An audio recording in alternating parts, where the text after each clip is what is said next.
The night was heavy with silence, the kind that presses down on the lungs and makes every breath feel stolen. Clara Dalton gripped the reins of the weary mare she had stolen from her late husband's stables, though the animal's stumbling steps told her it could go no farther. Dust clung to her torn skirts, her hair tumbled loose from its pins, and her eyes, wide and haunted, searched the road behind her as though shadows themselves might reach out and bind her wrists. She was running for her life. The gallows awaited. Her in the town she had fled. Only hours ago she had been branded a murderess. Her husband, a cruel man twice her age, had collapsed at the supper table, his face purpled, his body writhing. Before the doctor could be summoned, he was gone. Clara had watched, stunned and numb, until the accusations poured forth like venom from his kin and the townsfolk who had never welcomed her. The young bride killed him for his money. She slipped poison into his wine. No one had asked if she had suffered beneath his fists, if the bruises hidden beneath her sleeves told a story of torment. No one cared to weigh the truth. The sheriff's cold words still echoed in her ears. "You'll hang for this, girl, at dawn, if we catch you." Clara had not waited for dawn. She had snatched what little she could carry, an old satchel with a shift, a loaf of bread, and a small keepsake of her mother's, and fled into the night. Now every hoofbeat behind her felt like a death knell. Somewhere out there, men were scouring the trails with lanterns and rifles, hunting the fugitive bride who had shamed their town with her defiance. The road stretched endlessly, winding through scrubland and low hills that cast jagged shadows in the moonlight. The wind carried the howl of coyotes, but even their cries were a comfort compared to the dread pounding in her chest. Clara pressed a trembling hand to her throat. She could still feel the phantom touch of a noose tightening around her neck, the whisper of rope fibers against her skin. The mare stumbled again, nearly pitching Clara to the ground. She dismounted, leading the animal on foot, her boots sinking into dust. "Just a little farther," she whispered, though whether she spoke to the horse or herself, she could not tell. Ahead lay the border country, a lawless stretch where men carved out lives by their own code. If she could reach it, she might vanish into the wilderness, beyond the sheriff's reach. But fear clung to her. She was not foolish enough to believe she would be safe. She had no family to turn to, no friends to trust. All she had was the hope that somewhere beyond these hills, a woman branded guilty could find a scrap of mercy. Her thoughts tangled with memory. She remembered her wedding day, her father's stern face as he thrust her into her husband's arms like a sack of grain being traded. "You'll learn obedience," he had said. She had learned pain, silence, and the crushing weight of hopelessness. And then she had learned the freedom of a man's sudden death, freedom poisoned by blame. The stars wheeled overhead, and Clara's steps grew slower. Her bread was gone, her water nearly spent. She clutched her satchel to her chest, whispering, a prayer her mother once taught her, though her voice cracked with despair. "Lord, guide my steps. Deliver me from the snare."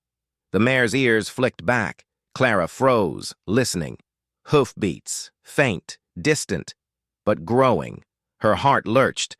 The sheriff's men were closer than she thought. She dragged the mare off the road, stumbling through sagebrush and rocks until she found the faint outline of a dry gulch. Crouching low, she pressed herself against the earth, trying to steady her gasps.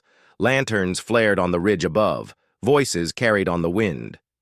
"She can't have gone far," one called. "The Noose'll be waiting come morning." Clara bit, her lip until blood filled her mouth. She dared not move. Every fiber of her being begged her to rise, to run, but her body refused. She stayed hidden, trembling, until the hoofbeats and voices faded into the distance.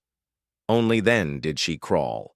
Back to her mare, tears streaking her dirt-stained cheeks. She had escaped, for now. But the border was still miles ahead, and dawn would soon light the sky. With nothing left but desperation, Clara pressed onward. Somewhere beyond the horizon, A lonely ranch lay waiting. A man she had never met, a man who carried his own shadows, would soon change the course of her life. But for tonight, all she could cling to was the fragile thread. The dawn broke harsh and merciless, painting the sky with streaks of red and gold. For Clara, the beauty of morning only brought dread. Each shaft of light meant her pursuers could see farther, track more clearly, and find her more easily. Her limbs ached from the long night, but fear was a whip driving her forward. Behind her, the hunt pressed on. The sheriff, a man named Holt, was not one to let prey slip his grip. Broad-shouldered and iron-jawed, he carried the weight of law like a badge of pride. Clara could almost hear his voice ringing out in her memory. "No runaway bride cheats justice in my town." To him, the case was simple.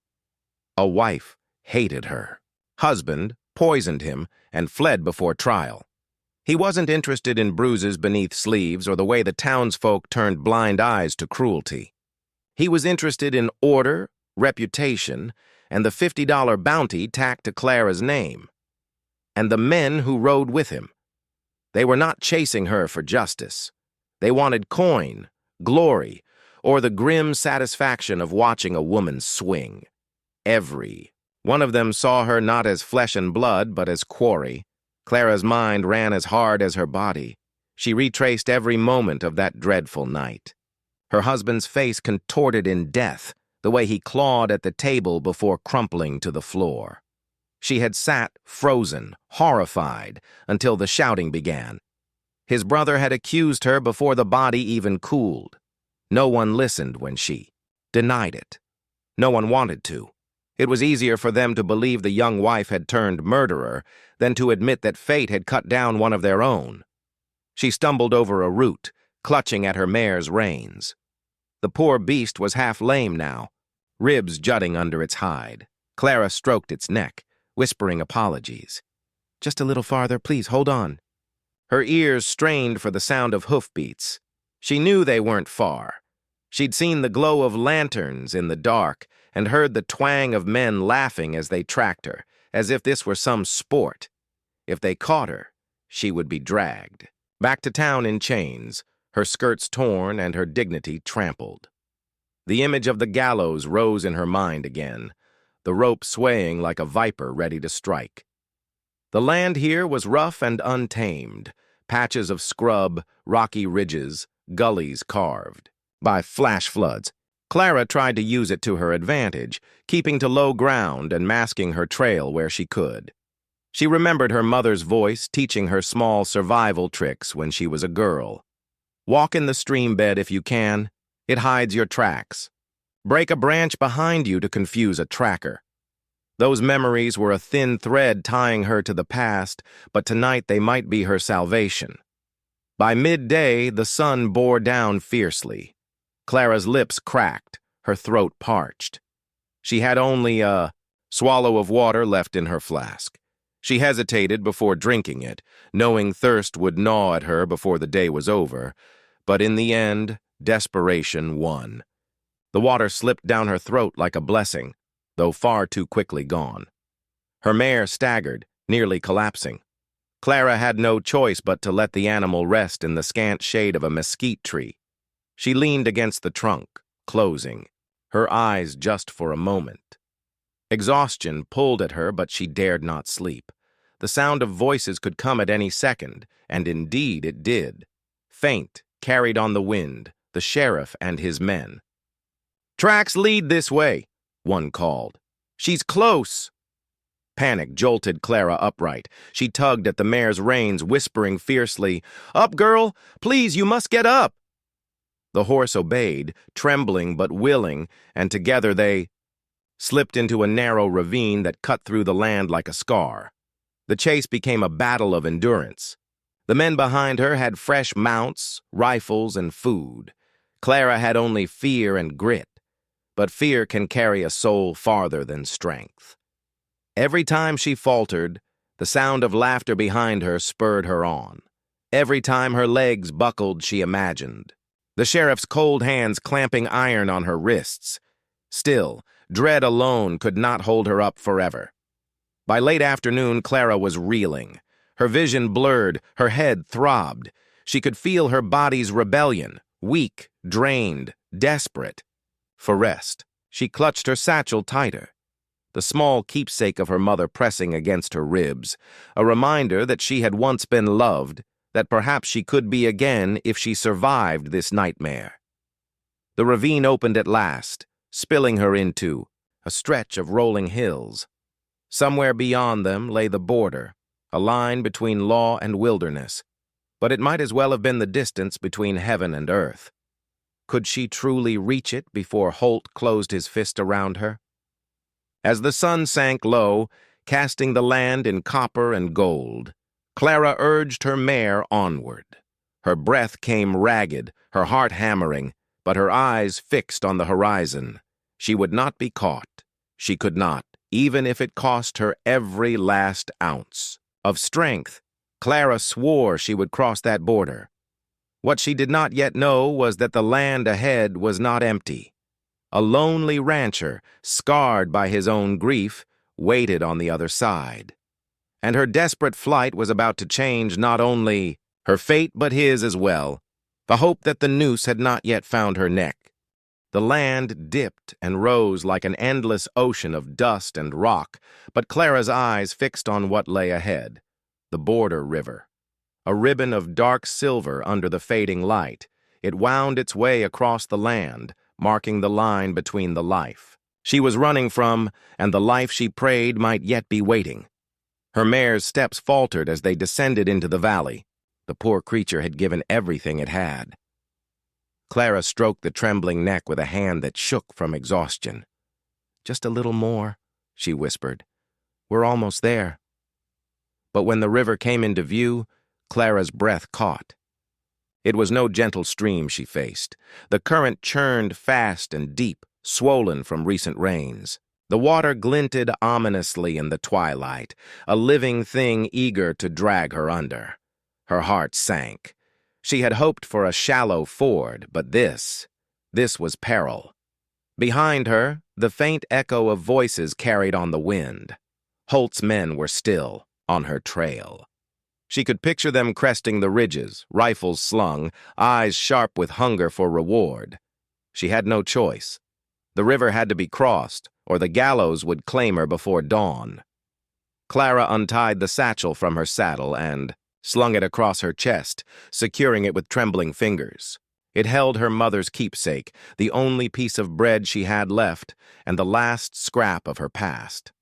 She would not lose it, not to men, and not to the river. She looked into her mare's weary eyes. "You can't make it, can you, girl?" The animal snorted, shifting its weight, and Clara felt a pang of sorrow. The horse had carried her farther than she deserved, but to force it into the water would be cruelty. With a choked whisper of thanks, she pressed her forehead against the mare's muzzle, then slapped its flank gently, urging it away.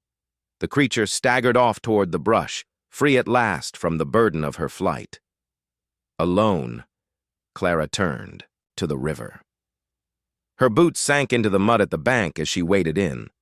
The water was icy, shocking her body into sharp awareness. The current tugged instantly at her skirts, swirling with greedy hands.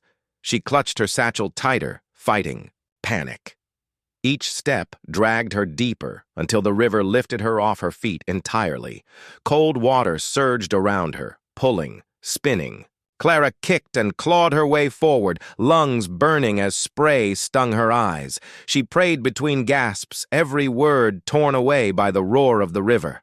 "Lord, don't let me die here. Not like this. Not when I've come so far." The current battered, her against hidden rocks. Pain flared along her ribs and arms, but she refused to surrender. Her mother's voice echoed faintly in her mind.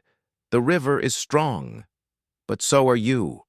Clara clung to those words as she fought toward the far bank, her arms trembling with effort. Her satchel slipped from her shoulder once, and terror surged through her. With a cry, she lunged, snatching it back before the current claimed it. Losing her keepsake would have been like losing her soul. She forced it tighter across her body and kept swimming, every motion born of desperation rather than strength. At last, after what felt like hours but was only minutes, her feet struck gravel.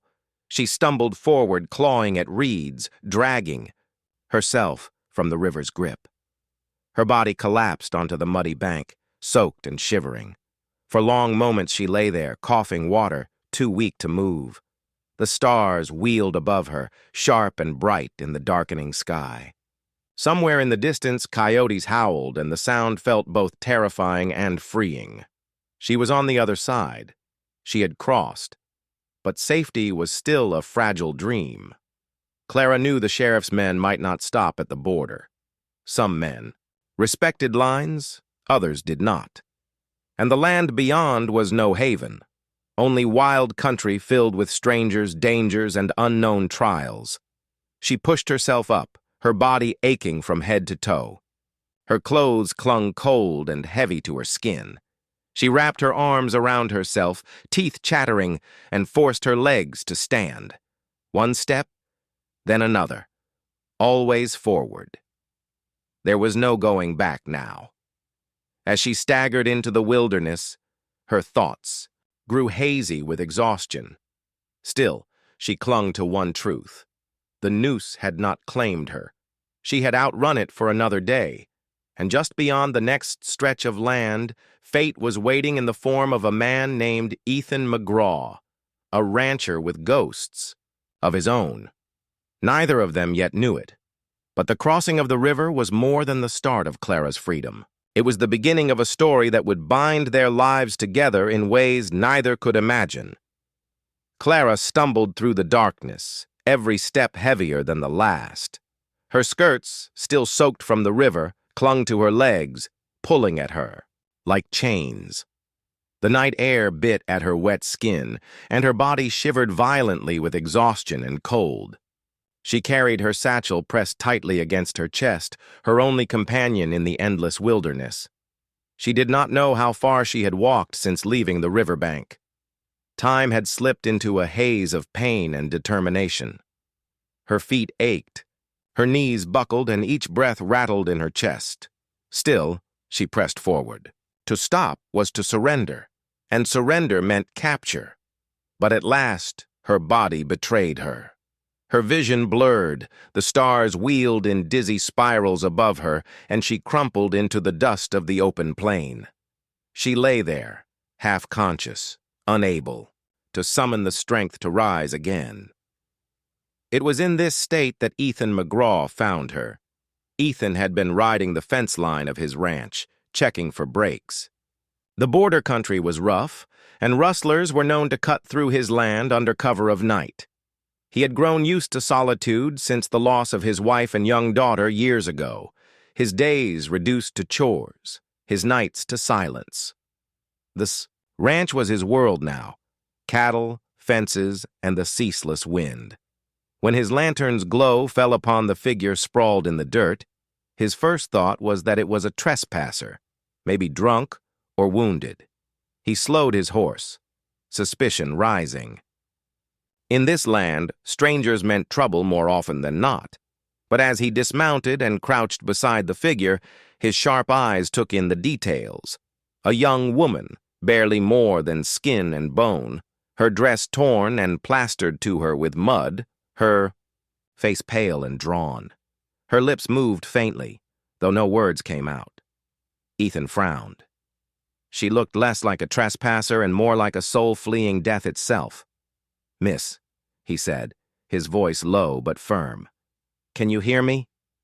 Her eyelids fluttered, and for the briefest moment she met his gaze. In that glance, Ethan saw something that struck him, a wild terror mixed with the fragile hope of someone who had been running too long.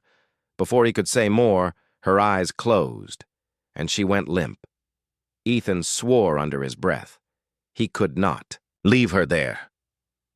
Even if she had trouble at her heels, she would not last the night in the open. With a practiced motion, he lifted her into his arms. She was light, far too light, as though hunger had whittled her down to little more than bones and spirit. He settled her onto his horse, mounted behind her, and guided the animal toward his ranch house. The ride was quiet but heavy with questions. Who was she? Where had she come from? And what kind of danger might follow her to his doorstep? Ethan had built his life around avoiding such questions. Solitude kept him safe. Solitude kept his heart from breaking again. But something about the way she had looked at him in that fleeting moment, desperate yet unyielding, stirred an old instinct he thought long buried, the urge to protect.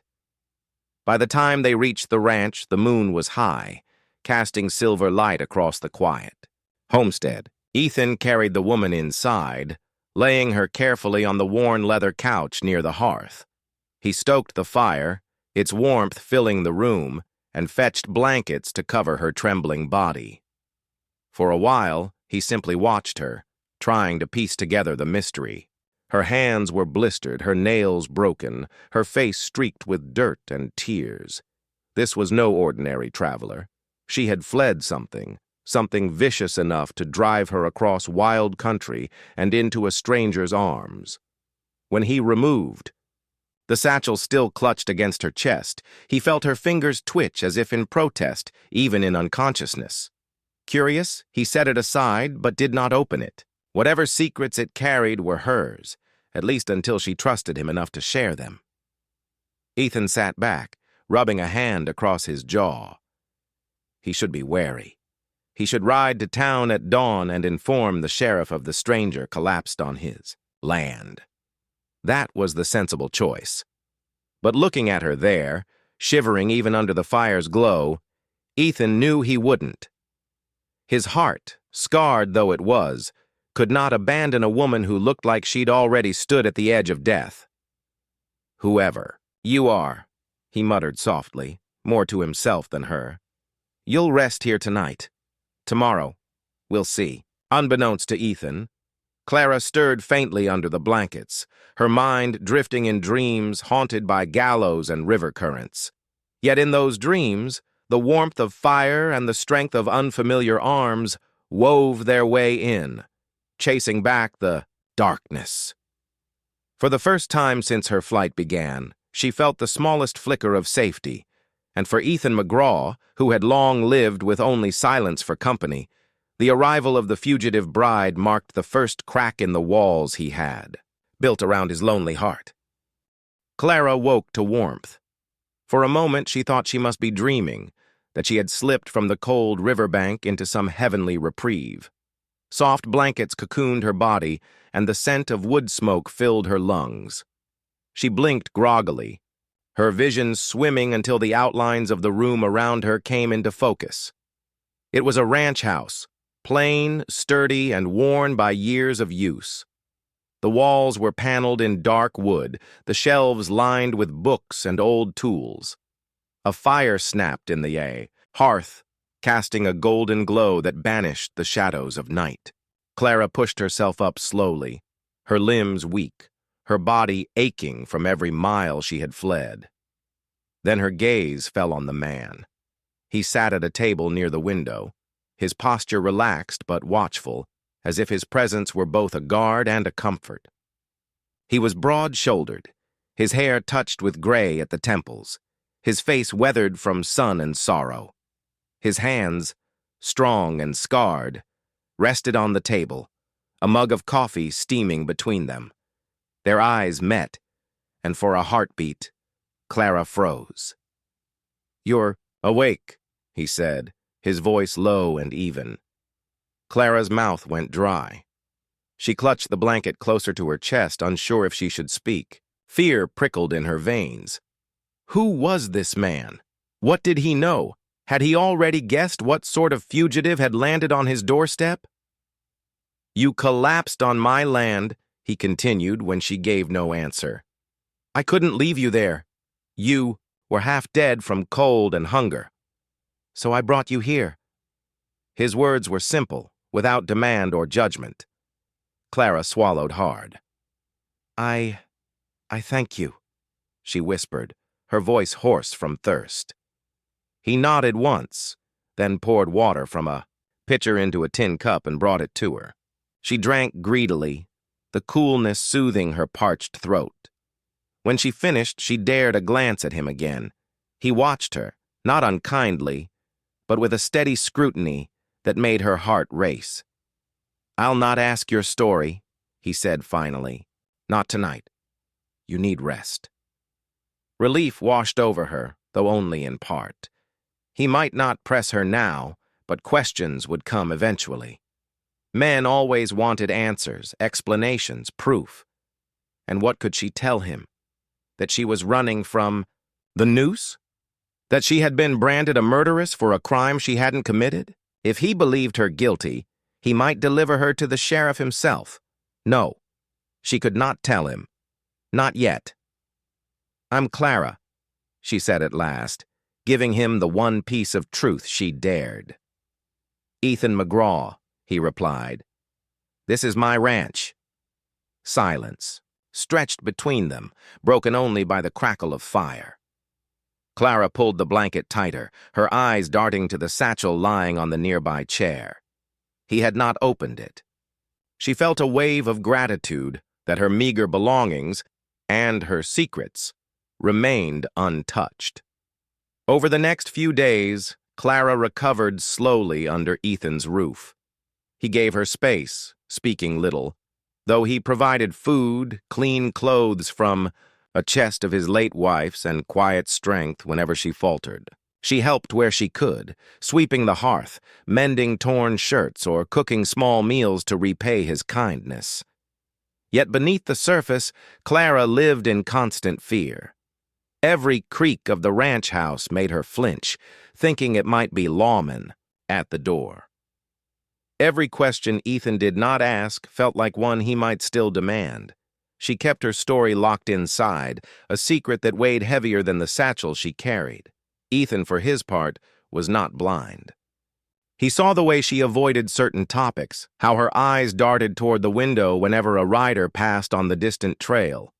He knew she was running from something, but he also saw her determination, the way she pushed herself to work, despite exhaustion, the way she bit back tears when memories slipped through her guard. And though he told himself he did not care, he found himself watching her with a strange ache in his chest, as if some part of his heart, long thought dead, was stirring again. One evening, as they sat by the fire, Clara asked softly, "Why did you help me? You don't even know me." Ethan's gaze lingered on the flames. "Because once," he said quietly, "someone should have helped me, and they didn't." Clara wanted to ask more, but the heaviness in his voice stopped her. Whatever ghosts haunted him, they were as deep as her own. In that silence, she felt an unspoken understanding pass between them, two souls bruised by life, each carrying secrets too heavy to share. But even as warmth crept into the cold corners of her heart, Clara knew it could not last. Sooner or later, the world would find her again. The Noose had long arms, and it would not be kept at bay by blankets and firelight. Still, for the first time since her flight began, she allowed herself a fragile hope. Perhaps she could rest here, if only for a little while, in the shelter of a lonely rancher's quiet mercy. By the end of Clara's first week at the ranch, the bruises of exhaustion had faded enough for her to move with steadier steps. The color returned faintly to her cheeks, and her hands, though still trembling at times, found work to occupy them. She rose early, cooking breakfast over the wood stove, and lingered late into the evenings, sewing repairs by lamplight. Yet peace was fragile in border country, and whispers carried farther than wind. Ethan had gone into town for supplies, a trip he made rarely, preferring the solitude of his land. But with Clara now under his roof, his stores were running thinner than usual. She had protested when he saddled his horse, insisting she could make do with less, but Ethan only gave her a steady look. "You'll eat proper while you're here," he said firmly. That was the end of it. The town, little more than a cluster of buildings along a dusty road, seemed no different to Ethan than it had in years past. Men lounged on porches, women carried baskets, Children darted between wagons. But when he stopped, at the mercantile, he noticed something unusual. People were talking in lowered voices, their eyes sharp with curiosity. "Did you hear?" one man muttered as Ethan passed. "That fugitive bride's still on the run. Sheriff Holt swears she crossed the border river." Another replied, "Poisoned her husband, they say. Cold as a rattler. $50 bounty on her head, dead or alive." Ethan kept his expression impassive, though his jaw tightened. He finished his purchases without comment, but every word lingered in his mind. A fugitive bride, a river crossing. The image of Clara, pale and shivering on his couch that first night, flashed before him. When he returned home, he said nothing at first. Clara greeted him with a cautious smile, relieved he had come back safely, though she sensed something weighted in his silence. He set down the supplies, hung up his hat, and finally spoke. "There's talk in town," he said slowly. "Sheriff's men are looking for a woman, said she ran across the river after killing her husband." His eyes studied her closely. "Sound like anyone you know?" Clara's heart lurched. She had known the rumors would spread. She had felt the noose shadowing her every step. But to hear them spoken aloud in Ethan's steady voice was a knife twisting inside her. For a long moment she said nothing, gripping the edge of the table until her knuckles whitened. Finally she forced a small wavering smile. Stories travel fast in border towns. Folks will believe anything if it gives them something to whisper about. Ethan's gaze lingered, heavy with questions, but he did not press further.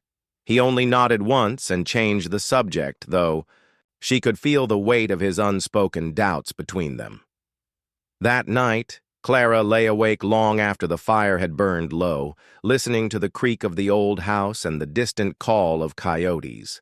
Fear gnawed at her belly. She had not told Ethan the truth. She could not. If he believed the rumors, if he thought her guilty, he might turn her in to Holt himself. And yet, the lie, thin as paper, could tear any day now. The following afternoon, as Ethan worked the cattle near the south pasture, Clara carried water to the corral. She moved with careful purpose, trying to appear calm, but her ears caught the distant sound of hoofbeats. She froze. 2 riders were approaching along the road, their dust rising in the dry air. She ducked behind the barn, heart hammering, and listened. The men slowed near the fence line, their voices carrying across the quiet land. "Sheriff says she might have holed up near here," one said. "Ranchers are known to hide runaways, especially if she's a looker." The other laughed harshly. "Wouldn't mind finding her myself. $50 is $50. Clara pressed a hand to her mouth to stifle the cry rising in her throat. They were so close. If Ethan didn't send them away, if they searched the ranch, but then Ethan's voice rang out, calm and commanding. "You've no business on my land. Turn back." The riders grumbled something about duty and bounty, but Ethan's tone sharpened. "I said turn back." After a tense silence, the sound of hoofbeats receded. Clara sagged against the barn wall, her knees trembling. When Ethan returned inside that evening, Clara forced herself to act as though nothing had happened, though her face betrayed her gratitude. She whispered, "Thank you." Ethan studied her for a long moment before replying quietly, "Don't thank me yet." His words lingered in the air. Clara knew then that he suspected more than he admitted. She also knew she was running out of time. Secrets had a way of rotting when hidden too long, and the sheriff's noose was tightening its circle. But for now, she still had Ethan's shelter. And in his presence, stern, watchful yet merciful, she found herself wishing for something she had not dared in years, the chance to be believed, to be seen as more than the lies whispered about her. The days passed with a rhythm Clara had never known before, steady, unhurried, and strangely healing. Life on Ethan McGraw's ranch was work from dawn until dusk, but it was honest work, free of chains and accusations. For the first time in years, Clara found her body moving, without the lash of fear driving her, though fear still lingered like a shadow in the corners of her mind. At first, she kept to small tasks. She swept the hearth, folded the blankets, cooked the simplest meals. She knew. Ethan never asked her to do these things, but his slight nod of acknowledgement each time she did filled her with a quiet pride. Soon, she ventured into the larger work of the ranch, mending clothes with needle and thread, hauling buckets of water, even helping to patch fences alongside him. Ethan watched her with wary curiosity. Clara's hands were calloused from hardship, but she worked with the focus of someone determined to prove herself useful. And though she was small, there was a surprising strength in her, a kind of stubborn endurance that reminded him of the land itself, scarred by storms yet enduring. One morning, he found her in the barn, sleeves rolled to her elbows, attempting to feed a skittish calf with a bottle. The calf resisted, kicking up straw, and Clara laughed softly despite the struggle. The sound startled Ethan more than the scene itself. He realized then that he had not heard laughter inside these walls in years, not since his wife and daughter had been alive. The sound was fragile, like a bird's wings, but it stirred something deep in him. Clara noticed his presence and flushed, embarrassed.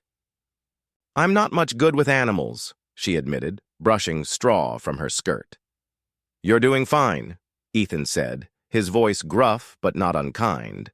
Her smile was faint, hesitant, but it lit her face in a way that tugged at him unexpectedly. Day by day, a fragile bond grew between them. Clara began to feel a sense of belonging in the rhythm of ranch life. The kitchen smelled of bread when she baked, the barn rang with her quiet humming, and the once silent house seemed warmer for her presence. Ethan, who had lived for years in solitude, found himself lingering in her company. By late summer, Clara had carved a fragile place for herself at the ranch. The days felt lighter, the nights less haunted. She began to believe, dangerously, that she might belong there. Ethan never said much, but his quiet protection and steady presence gave her something she had never dared to hope for, a sense of safety. But safety was an illusion that could vanish with one careless whisper. It began one evening when Ethan returned from town. He rode in later than usual, his shoulders rigid, his face unreadable. Clara set down the pot of stew she had been stirring and wiped her hands nervously on her apron. "You're late," she said, trying to sound casual. Ethan hung his hat on the wall. "Ran into Sheriff Holt." The name made Clara's blood run cold. She tried to steady her breath. What did he want? Ethan's gaze lingered on her, searching, though she couldn't tell whether for lies or courage. He asked questions. About a woman. Said she'd be about your age. Said she crossed the border after poisoning her husband. His tone was steady, but there was an edge beneath it, like the low hum of thunder before a storm. Clara's hands trembled, and she gripped the counter for balance. She wanted to deny it, to laugh it off as she had before, but she saw in Ethan's eyes that the time for evasions was gone. He already suspected. So with her heart pounding, she whispered, "I didn't poison him." Ethan's brow furrowed. "Then tell me what happened." The words lodged in her throat. To speak them was to strip away the thin armor she had built, to risk him seeing her as guilty after all, but something in his steady silence pressed her forward. Her voice shook at first, but as the memories spilled out, her tone hardened with the weight of truth. My husband was cruel, not just unkind. Cruel in ways that leave scars you can't show. He used his fists, his belt, his words. I endured it because I thought I had no choice. But one night he went too far. I ran, and when he followed me, he fell, hit his head on the stone hearth. I thought he was dead. I thought maybe God had taken pity on me. But when the neighbors found him still breathing, he swore I had tried to kill him. That's the story he told the sheriff. That's the story they believed.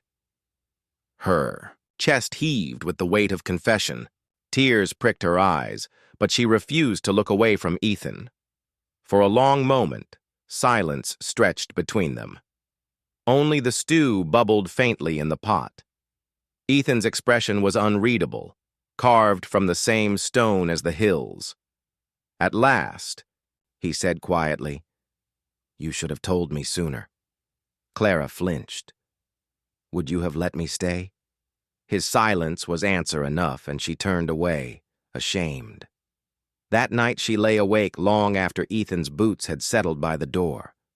Her thoughts spun like leaves in a storm. She had told him the truth, but truth did not guarantee mercy. He might still turn her in. And if he didn't, the sheriff's men might come anyway. Her fears proved true 2 days later. Clara was gathering herbs near the creek when she heard horses. She crouched low in the brush, heart hammering, as 2 riders crossed the shallow water.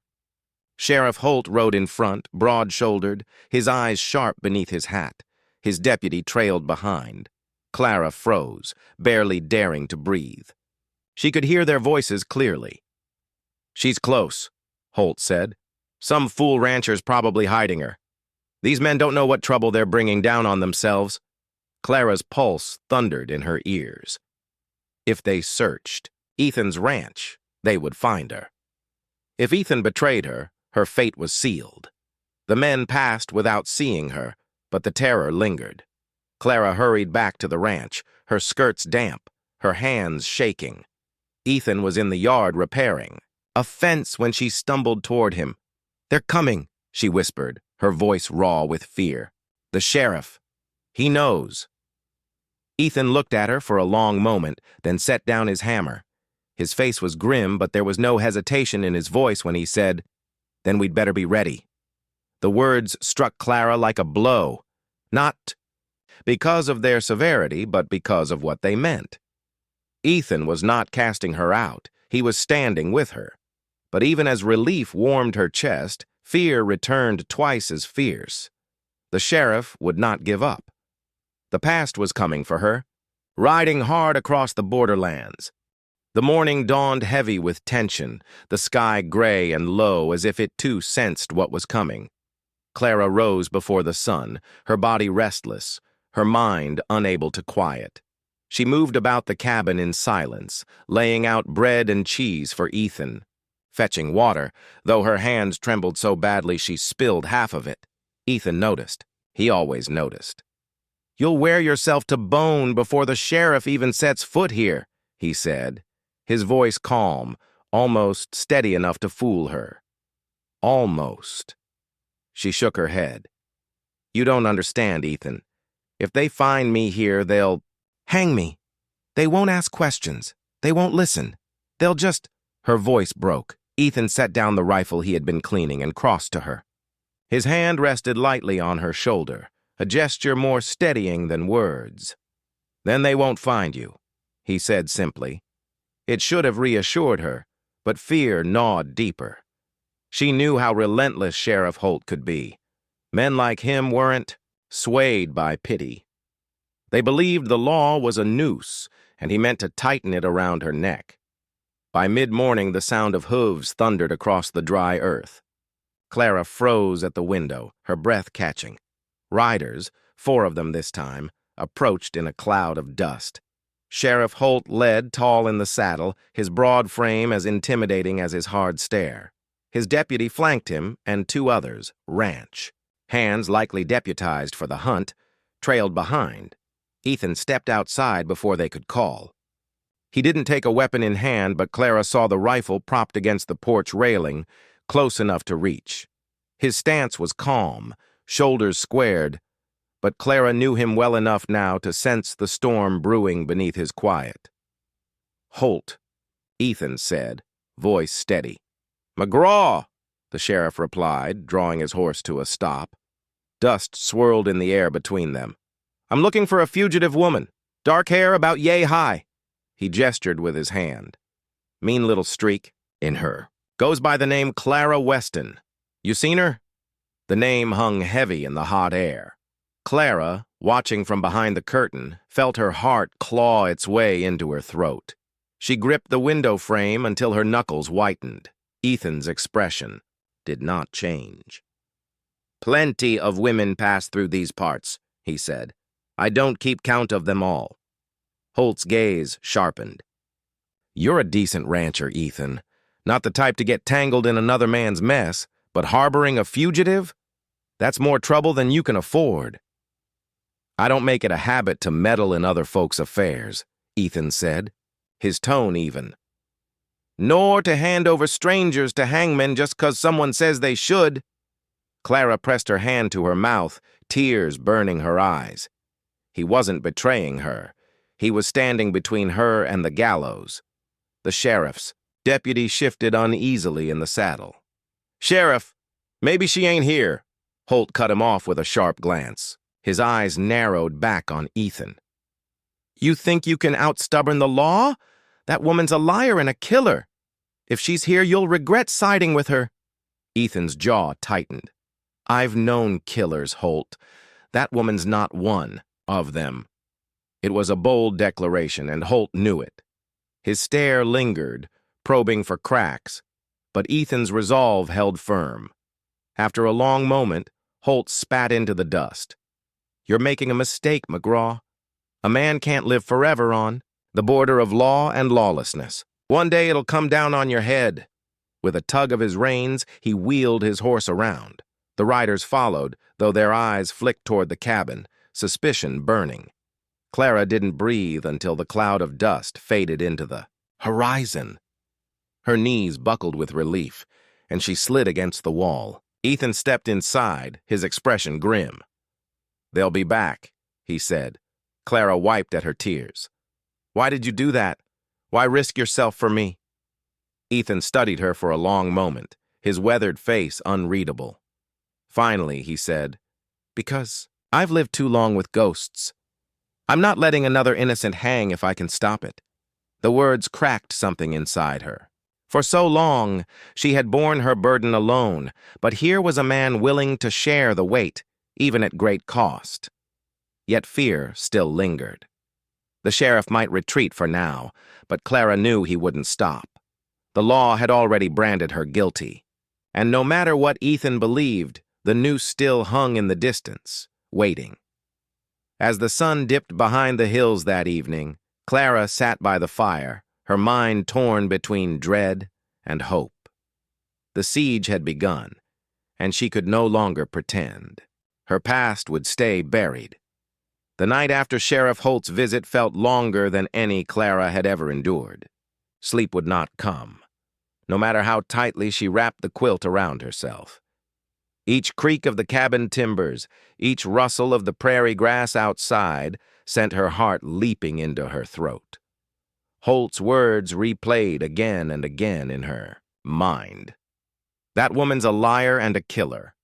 She had lived under suspicion for so long that part of her almost believed it. Almost. But Ethan's voice cut through the memory, steady and sure. "I've known killers. That woman's not one of them." By dawn, Clara resolved she could not let Ethan suffer on her account. If the sheriff returned, he might not just threaten her, he could strip Ethan of his land, his freedom, or worse. She could not allow the one man who had sheltered her to pay the price for her past. But when she stepped outside with the idea of slipping away, Ethan was already there, leaning against the porch post with his rifle slung across his shoulder. The morning light caught in the hard planes of his face, but his eyes softened when they met hers. "You were going to run," he said, not unkindly. Clara froze. I can't let you risk everything for me. Holt will come back, and if he finds me here, he'll drag you down too." Ethan shook his head. "You think running will save me trouble?" "It won't. Holt won't stop hunting you, Clara, and He hesitated, his voice thick. "I can't go back to an empty house. Not after you've filled it with life again." Her breath caught. The weight of his words pressed into her chest, heavy but warm. For years, she had longed for someone to see her as more than her mistakes, more than her fear. And here was Ethan, doing just that. The reckoning came sooner than either of them wished. By midday, riders appeared again on the horizon, more this time, 6 in all, with Sheriff Holt at the head. Dust curled like smoke around them as they thundered closer. Clara's blood ran cold. "He's brought half the county with him." Ethan's jaw tightened. "Then it's time we end this." He stood in the yard as the men rode up, Clara just behind him. Holt dismounted with a deliberate slowness, as though he wanted to draw out the moment of fear. "Step aside, McGraw," Holt said, his hand resting on the butt of his revolver. "You've had your fun playing house with a criminal, but the law's the law. Give her up." Ethan didn't move. "She's not guilty. Not yours to decide," Holt snapped. "The court will hang her. That's justice." Clara stepped forward, her voice trembling but clear. "Justice?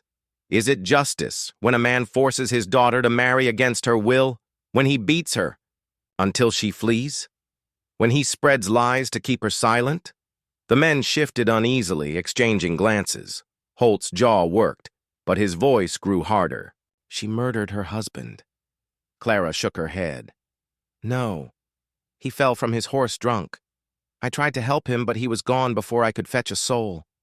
My father blamed me because it was easier than admitting he gave me to a brute." For the first time, doubt flickered in the eyes of Holt's companions. One of the ranch hands muttered, "Doesn't sound like a killer to me." Holt's face darkened. "She's lying." Ethan stepped closer, his voice firm, steady as the land beneath them. "I've lived beside her these weeks. I've seen the truth in her eyes. She's no murderer. You hang her, you'll be hanging. An innocent woman. And you'll have to answer to more than the law when the truth comes out." Silence stretched, taut as a drawn rope. Holt's gaze darted between Ethan, Clara, and his own men. He saw the doubt, the hesitation, the wavering, of loyalty. Finally, with a curse, he mounted his horse again. "This isn't over," he growled, spurring his horse into motion. The others followed, some reluctantly, their eyes still lingering on Clara as though reconsidering the tale they'd been told. When the dust cleared, Clara's knees gave way, and she collapsed into the dirt. Ethan caught her, steadying her against his chest. For the first time in months, perhaps years, she let herself weep freely, not from fear, but from release. "You're free now," Ethan murmured into her hair. "He won't dare come back, not after today." Clara lifted her tear-streaked face. "But what if he does?" "Then he'll find I'm not letting you go," Ethan said, his voice fierce but tender. The prairie stretched wide and endless around them, the horizon bathed in golden light.